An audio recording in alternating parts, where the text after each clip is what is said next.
ओम शांति।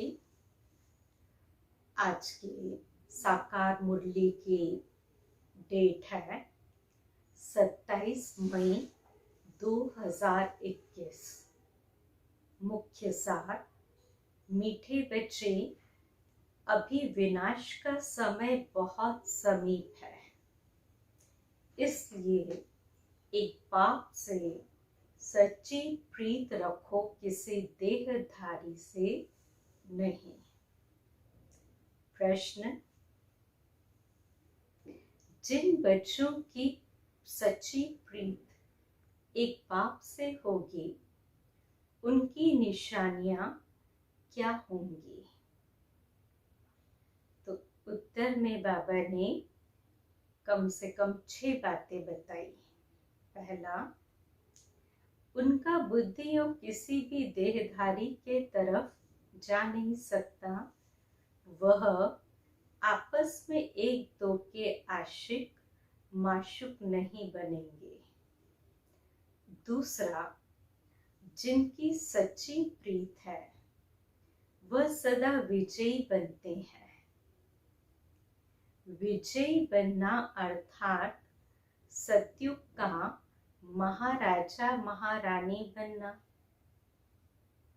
तीसरी बात, प्रीत बुद्धि सदा बाप के साथ सच्चे रहते हैं, कुछ भी छिपा नहीं सकते।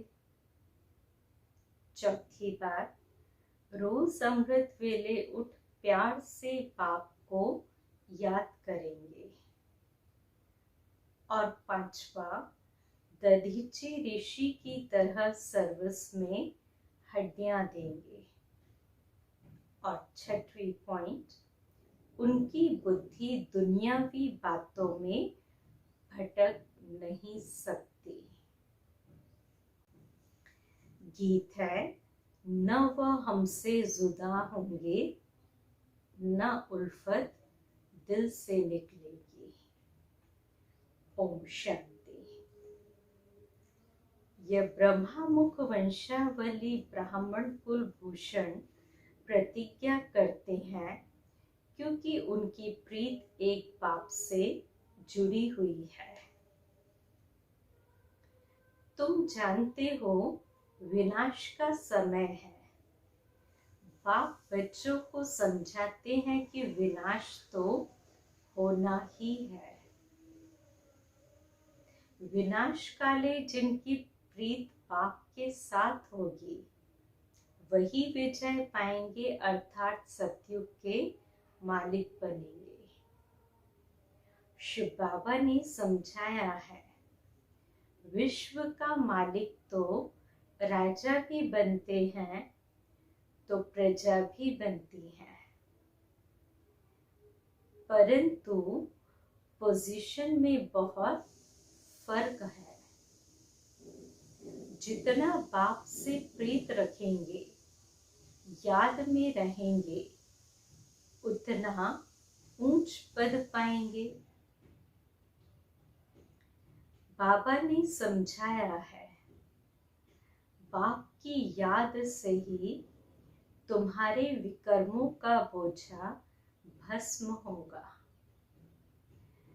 तुम लिख सकते हो विनाश काले विपरीत बुद्धि। जितना बाप से प्रीत रखेंगे, याद में रहेंगे, उतना ऊंच पद पाएंगे। बाबा ने समझाया है कि बाप की याद से ही तुम्हारे विकर्मों का बोझा भस्म होगा। तुम लिख सकते हो कि विनाश काले विपरीत बुद्धि, यह लिखने में कोई डर की बात ही नहीं है। बाप कहते हैं, मैं खुद कहता हूं कि उनका विनाश होगा और प्रीत बुद्धि वालों की विजय होगी। विनाश किनका होगा? विपरीत बुद्धि वालों का।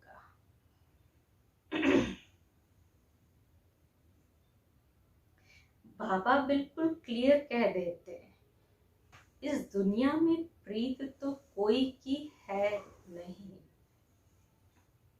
तुम्हारी ही प्रीत है। बाबा कहते बच्चे परमात्मा और श्री कृष्ण की महिमा अलग अलग लिखो तो सिद्ध हो जाए कि गीता का भगवान कौन है। यह तो जरूरी है ना। दूसरा, बाबा समझाते हैं ज्ञान का सागर पतित पावन परम पिता या पानी की नदियां, ज्ञान गंगा व पानी की गंगा। यह तो बहुत सहज है।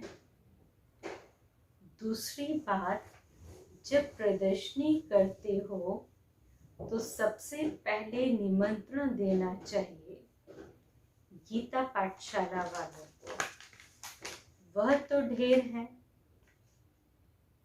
उन्हों को खास निमंत्रण देना चाहिए जो श्रीमद् भगवद गीता का अभ्यास करते हैं। उनको पहले निमंत्रण देना चाहिए क्योंकि वही भूल गए हैं और सभी को, जो स्वयं भूला हुआ होता है वो औरों को भी भुलाते रहते हैं। तो उनको बुलाना चाहिए कि अब आकर जज करो, फिर जो समझ में आए सो करना। तो मनुष्य भी समझे। यह गीता वालों को बुलाया है। शायद इन्हों का गीता पर ही प्रचार है। गीता से ही स्वर्ग की स्थापना हुई। गीता की बहुत महिमा है, परंतु भक्ति मार्ग की गीता नहीं। बाप कहते हैं मैं तुम्हें सत्य ही सत्य बताता हूँ। मनुष्य जो अर्थ करते हैं वह बिल्कुल रॉन्ग है। कोई भी सत्य नहीं कहते, मैं ही सत्य बताता हूँ। परमात्मा को सर्वव्यापी कहना भी सत्य नहीं है। यह सब विनाश को प्राप्त होंगे और कल्प कल्प होते रहेंगे और कल्प कल्प होते भी हैं। तो तुमको पहले मुख्य बात यह समझानी है कि बाप कहते यूरोप वासी यादवों की है विनाश काले विपरीत बुद्धि। विनाश के लिए अच्छी रीति तैयारियां कर रहे हैं, परंतु पत्थर बुद्धि समझ नहीं सकते। तुम भी पत्थर बुद्धि थे और अब क्या बन गए? पारस बुद्धि बन रहे हैं। पारस बुद्धि थे, फिर पत्थर बुद्धि कैसे बने यह भी वंडर है। तो बाप को कहा ही जाता है नॉलेजफुल, मर्सीफुल। बाकी जो अपना ही कल्याण करने नहीं जानते वह दूसरों का कल्याण कैसे करेंगे? जो नॉलेज ही धारण नहीं करते तो पद भी फिर ऐसा पाते हैं। जो सर्विसेबल है वही ऊंच पद पाएंगे। उनको ही बाप प्यार भी करते हैं। नंबरवार पुरुषार्थ अनुसार होते ही हैं। कई तो यह भी समझते नहीं कि हमारी बाप से प्रीत नहीं है, तो पद भी नहीं मिलेगा।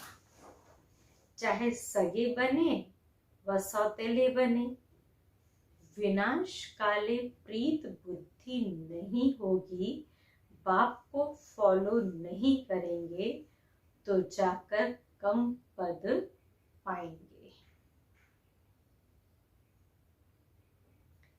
दैवी गुण भी चाहिए, कभी झूठ नहीं बोलना चाहिए। बाप कहते हैं मैं सत्य कहता हूँ, जो मेरे से प्रीत नहीं करते, बाबा कहते जो मेरे से प्रीत नहीं करते तो पद भी नहीं मिलेगा। कोशिश कर 21 जन्म का पूरा वर्षा लेना है, तो प्रदर्शनी मेले पर पहले पहले गीता पाठशाला वालों को निमंत्रण देना है, क्योंकि वो भक्त ठहरे ना। गीता पाठी जरूर श्री कृष्ण को याद करते होंगे, परंतु बाबा कहते हैं कि गीता पाठी जरूर कृष्ण को याद करते होंगे, परंतु समझते कुछ नहीं है। कृष्ण ने मुरली बजाई, राधे फिर कहाँ गई, सरस्वती को बैंजो दे दिया है, मुरली फिर कृष्ण को दे दी है। मनुष्य कहते हैं हमको अल्लाह ने पैदा किया, परंतु अल्लाह को जानते नहीं।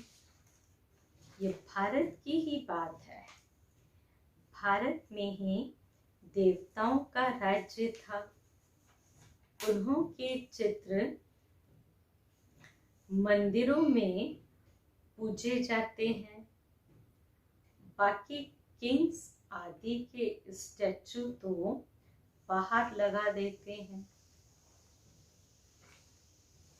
जिस पर पंछी आदि किचड़ा डालते रहते हैं। लक्ष्मी नारायण, राधे कृष्ण आदि को कितना फर्स्ट क्लास जगह पर बिठाते हैं। उन्हों को महाराजा महारानी कहते हैं। किंग अक्षर, किंग अंग्रेजी अक्षर है। कितना लाखों रुपया खर्च कर मंदिर बनाते हैं, क्योंकि वह महाराजा पवित्र थे। तो यथा राजा रानी तथा प्रजा सब पूज्य है। तुम भी पूज्य फिर पुजारी बनते हो। तो पहली बात है बाप को याद करो। बाप को याद करने का अभ्यास करने से धारणा होगी। एक के साथ प्रीत नहीं है तो फिर और के साथ प्रीत लग जाती है।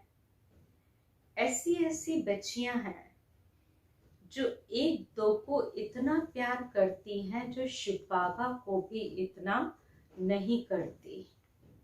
शिव बाबा कहते हैं तुमको बुद्धि योग मेरे साथ लगाना है या एक दो में आशिक माशूक बन जाना है, फिर मेरे को बिल्कुल ही भूल जाते हैं।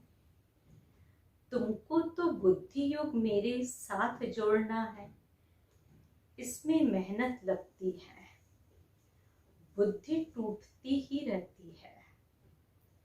शिव बाबा के बदले दिन रात एक दो को ही याद करते रहते हैं। बाबा नाम सुनाए तो ट्रेटर बन जाते हैं, फिर गाली देने में भी देरी नहीं करते। इस बाबा को गाली दी तो शिव बाबा भी झट सुन लेगा। ब्रह्मा से नहीं पढ़े तो फिर शिव बाबा से पढ़ न सके।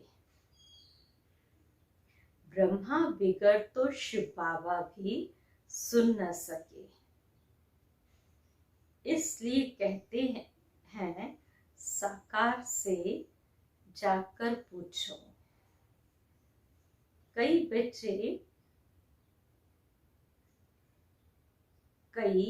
अच्छे बच्चे हैं जो साकार को मानते ही नहीं। समझते हैं यह तो पुरुषार्थी है। अब पुरुषार्थी तो सब हैं, परंतु सबको फॉलो तो माँ बाप को ही करना है। कोई तो समझाने से समझ जाते हैं और कोई की तो तकदीर में ही नहीं है जो समझते नहीं, सर्विसेबल बनते नहीं। परंतु बुद्धि एक बाप से रखनी होती है। बहुत आजकल निकले हैं जो कहते हैं कि मेरे में शिव बाबा आते हैं। इसमें बड़ी संभाल चाहिए। माया की बहुत प्रविष्टता होती है।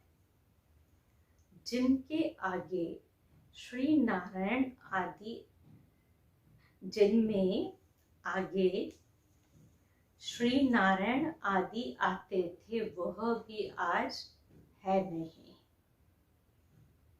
सिर्फ प्रवेशता से कुछ होता नहीं है। बाप कहते हैं मामी कम याद करो, बाकी मेरे में यह आता है वह आता है, यह सब माया है।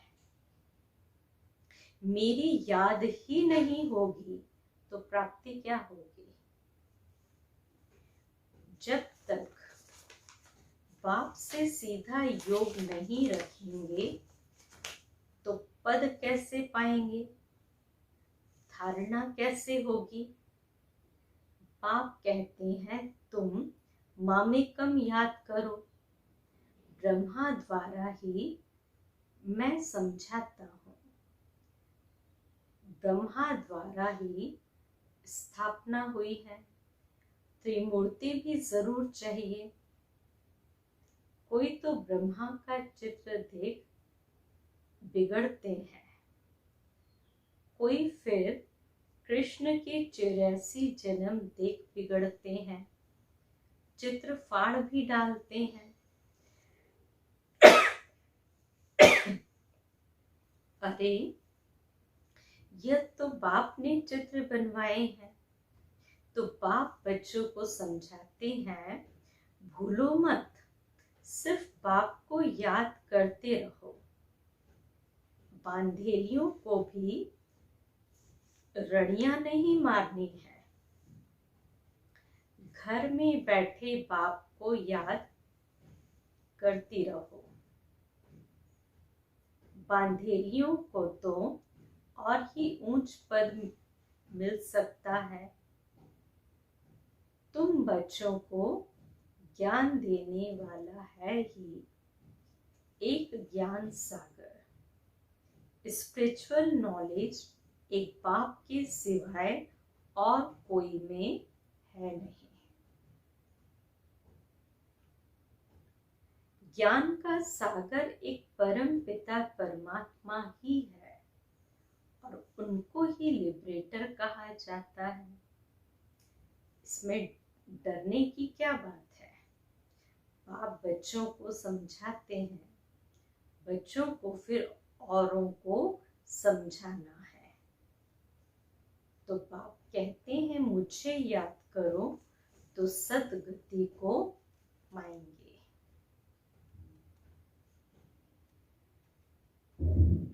सतयुग में है राम राज्य, कलयुग में नहीं है। सतयुग में तो एक रावण ही राज्य है।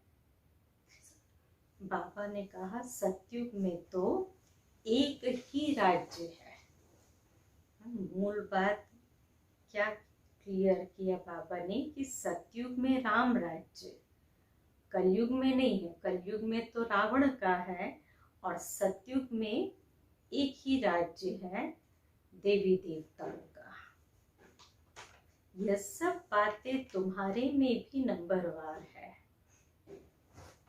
जिनकी बुद्धि में धारण होती है, जिनको धारणा नहीं होती है, विनाश काले विपरीत बुद्धि कहेंगे।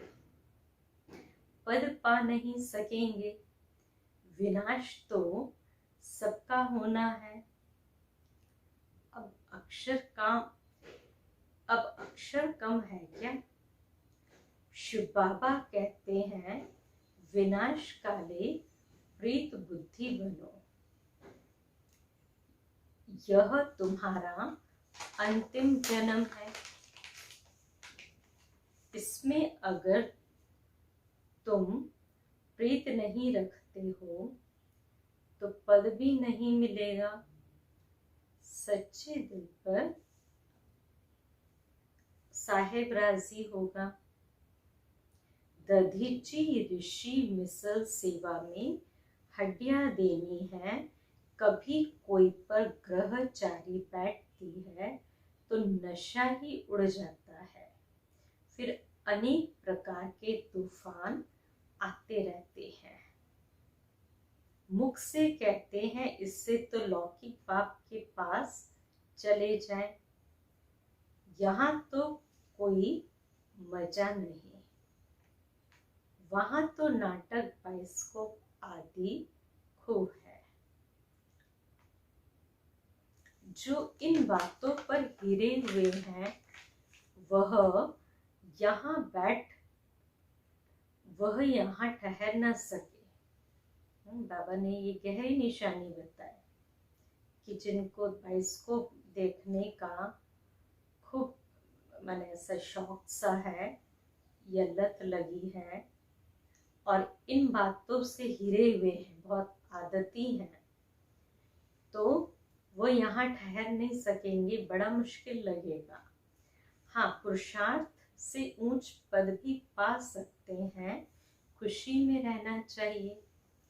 बाबा खुद कहते हैं सुबह को उठकर नहीं बैठता हूँ तो मजा ही नहीं आता है। लेटे रहने से कभी कभी झुटका आ जाएगा। उठकर बैठने से अच्छी पॉइंट्स निकलेगी। बड़ा मजा आता है।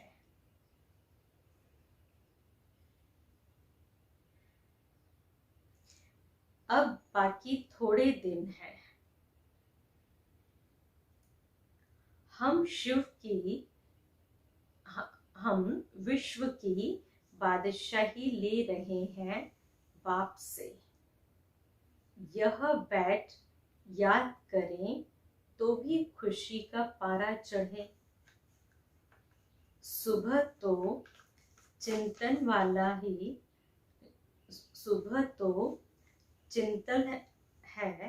चिंतन चलता है जो दिन को भी खुशी रहती। अगर खुशी नहीं रहती है तो जरूर पाप से प्रीत बुद्धि नहीं है। अमृत वेले एकांत अच्छी होती है। जितना बाप को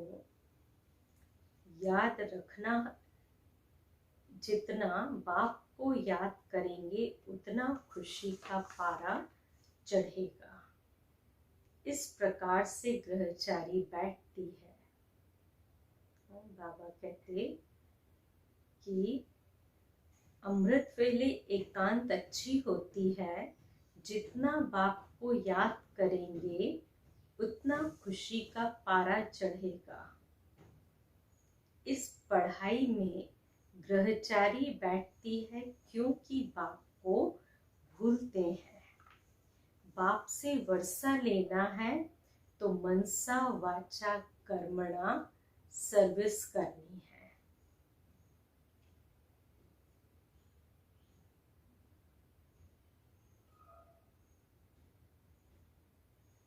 बाप आए ही हैं स्वर्ग में, कल कल करते मर जाएंगे। बाप आए ही हैं स्वर्ग में, ले जाएंगे। बाबा जो कह रहे हैं कि हमको मनसा वाचा कर्मणा खूब अच्छे से सेवा करनी है और इसी सर्विस में ही यह अंतिम जन्म अपना व्यतीत करना है। अगर और दुनियावी बातों में लग गए तो फिर यह सर्विस कब करेंगे? कल कल करते मर जाएंगे। तो बाप आए ही हैं स्वर्ग में ले जाने के लिए। यहाँ तो लड़ाई में कितने मरते हैं, कितनों को दुख होता है, होता होगा। वहां तो लड़ाई होगी नहीं। यह सब पिछाड़ी के हैं, सब खत्म होने हैं। निधन के ऐसे मरेंगे। धनी के जो होंगे वह राज्य भाग्य पाएंगे। प्रदर्शनी में भी समझाना है कि हम अपनी कमाई से, अपने ही तन मन धन से अपना राज्य स्थापन कर रहे हैं। हम भीख नहीं मांगते, जरूरत ही नहीं। ढेर भाई बहन इकट्ठे होकर राजधानी स्थापन कर रहे हैं। हर एक बाबा का बच्चा अपना कोई तन मन धन लगा के सेवा कर रहा है। तो तुम करोड़ इकट्ठा कर अपना विनाश करते हो और हम पाई पाई इकट्ठा कर विश्व का मालिक बनते हैं। कितनी वंडरफुल बात है। अच्छा, मीठे मीठे सिखिलते बच्चों प्रति माता पिता बाप दादा का याद प्यार और गुड मॉर्निंग। रूहानी बाप की रूहानी बच्चों को नमस्ते।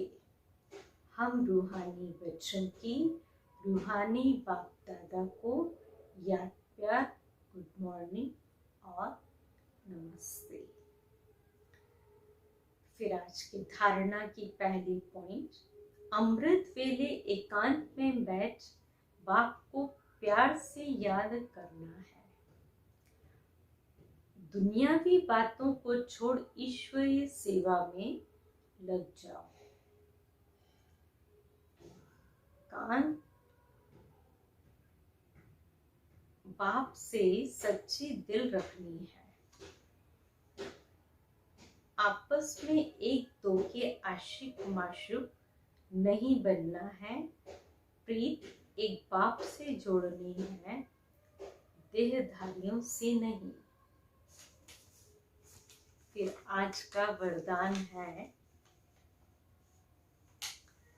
स्वार्थ शब्द के अर्थ को जान, सदा एक रस स्थिति में स्थित रहने वाले सहज पुरुषार्थी भव। आजकल एक दो में जो लगाव है वह स्नेह से नहीं लेकिन स्वार्थ से है। स्वार्थ के कारण लगाव है और लगाव के कारण न्यारे नहीं बन सकते। इसलिए स्वार्थ शब्द के अर्थ में स्थित हो जाओ। पहले स्व के रथ को स्वाहा करो। यह स्वार्थ गया तो न्यारे बन ही जाएंगे। इस एक शब्द के अर्थ को जानने से सदा एक के और एक रस बन जाएंगे। बाबा कहते हैं स्वार्थ गया तो न्यारे बन गए। तो इस शब्द के अर्थ को जानने से सदा एक के और एक रस बन जाएंगे। स्लोगन, फरिश्ता रूप में रहने से कोई भी विघ्न अपना प्रभाव डाल नहीं सकता। फरिश्ता रूप में रहने से कोई भी विघ्न अपना प्रभाव डाल नहीं सकता। फिर आज के अव्यक्त इशारे की पॉइंट है। आज 27 तारीख है। संगम युग की विशेष शक्ति साइलेंस की शक्ति है। संगम युगी आत्माओं का लक्ष्य भी है कि अब स्वीट साइलेंस होम में जाना है, शांत स्वरूप रहना और सर्व को शांति देना। यही संगम युगी आत्माओं का मुख्य लक्षण है। वर्तमान समय विश्व में इसी शक्ति की आवश्यकता है। इसको ही योग बल कहा जाता है। अच्छा, ओम शांति।